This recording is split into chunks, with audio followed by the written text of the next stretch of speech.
Dwayne De Rosario. Today's program, Insights. We're going to give you an insight track on soccer, what's happening with youth, FIFA, and a lot more. Wayne on Insights.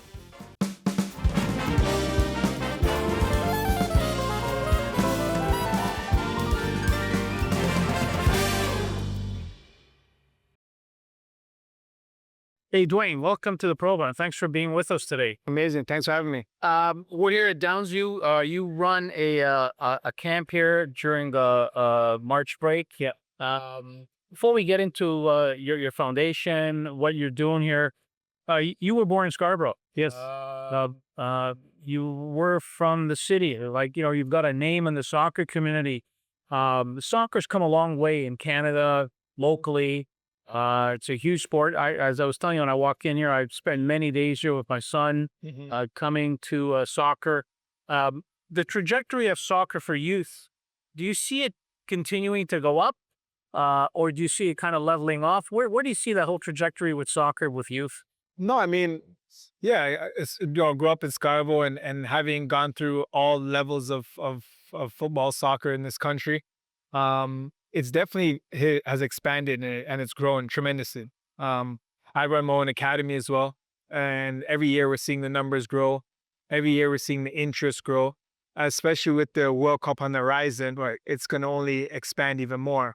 So I think the attention to the sport is evolving, but more so the knowledge of the sport is evolving. People are not just watching the sport now; they're really learning about the sport, and that's the help and strength to the growth of sport in Canada. With the CPL, the Canadian Professional League, obviously MLS, with Toronto FC, Montreal Impact, Vancouver Whitecaps, and the success that our national team is currently having on the men and the women's side is growing more attraction around the sport, right? You mentioned FIFA. Obviously, that's coming in the next year or so, and the city's building up. BMO Field, they're going to increase the capacity.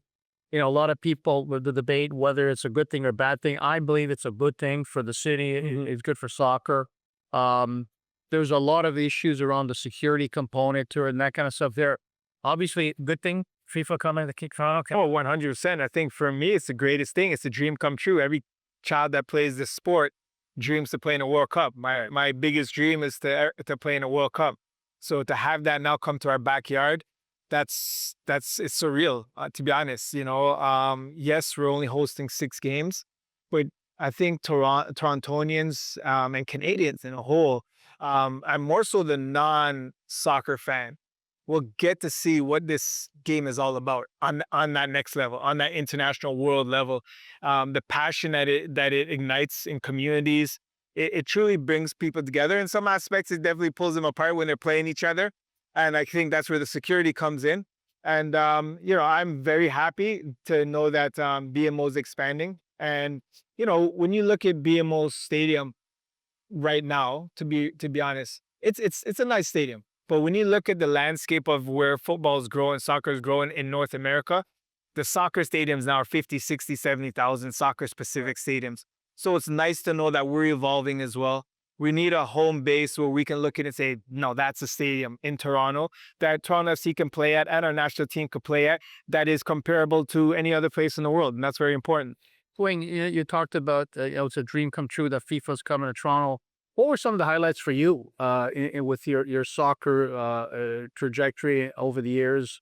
Yeah, what were some of the highlights for you?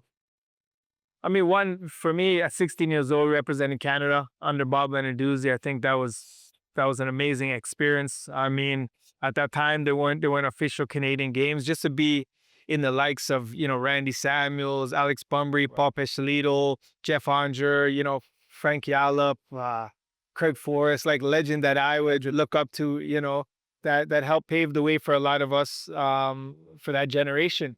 But when I look at that, those are great memories. Always proud to represent your country. My parents left Guyana to come here to seek a better life for myself. So when I'm standing there hearing the anthem or in that environment, I feel proud that I did something positive in my life.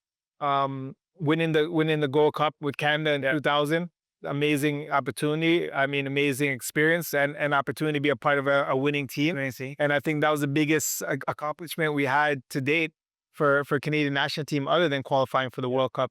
You also got inducted into the Canadian Hall of Fame. Yeah. When you got that call, what was that like? Man, that was.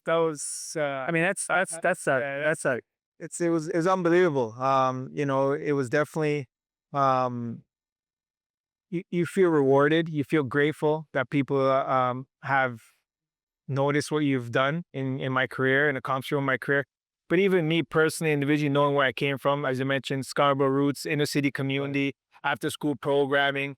You know, I really, with it looked at stats, I should be there. But because I had that desire, I had that willpower, I had that focus and determination that I wouldn't let nothing stop me, allow me to do that. So, you know what, sometimes it is a pat on my shoulder to say, you know, I'm glad that I stayed focused. I'm glad that I overcame certain obstacles, and I'm glad I took the challenges and turned it into a positive and translated that into my sport. right. Wayne, your foundation. Tell us a little bit about your foundation. How when it started and what it's up to these days.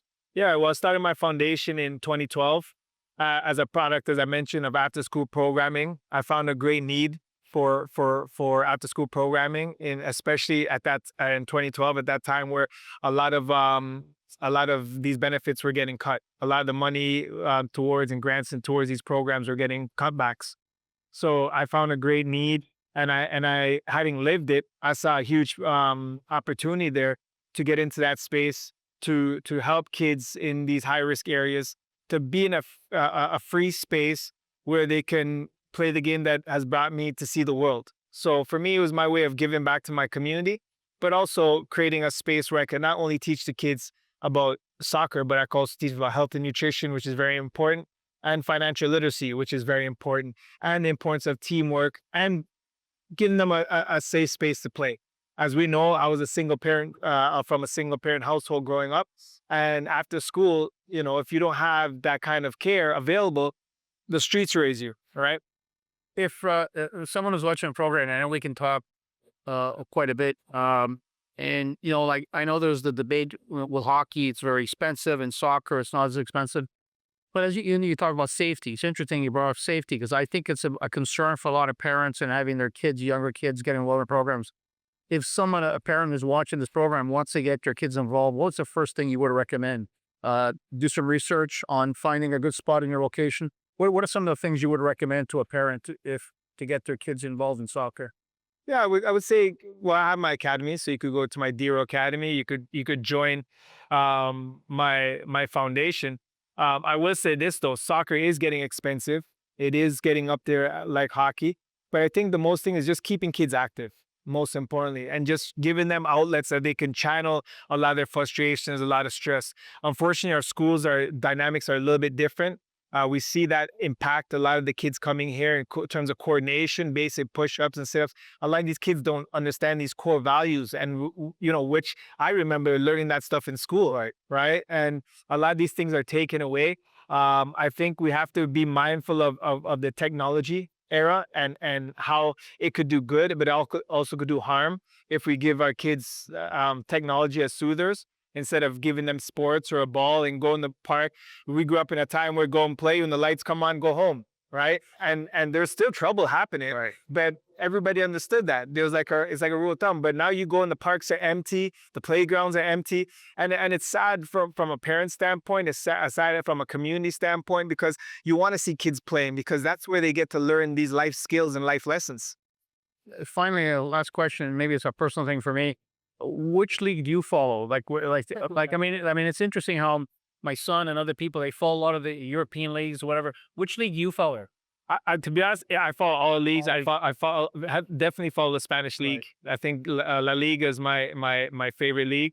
But I follow South American league as well. I follow Italian league. I follow German league. I haven't played in Germany. I follow Dutch. I love football. Yeah. So I watch MLS. It is addictive. I got it. Yeah, I watch MLS, and I don't think a lot of credit we give to MLS because it's not, even though we're in North America, Right. it's not accessible. Yeah. So a lot of us, get whatever we see on TV. But I encourage people to watch MLS. You'll be pleasantly surprised sometimes. Wayne, we appreciate your time. Much success to your foundation. Thank you. And we'll stay in touch. And then if anybody wants to get involved with the foundation, we'll put up a link where they can reach your foundation. So Appreciate it. very much for Thank you for your time. appreciate it. Thank you.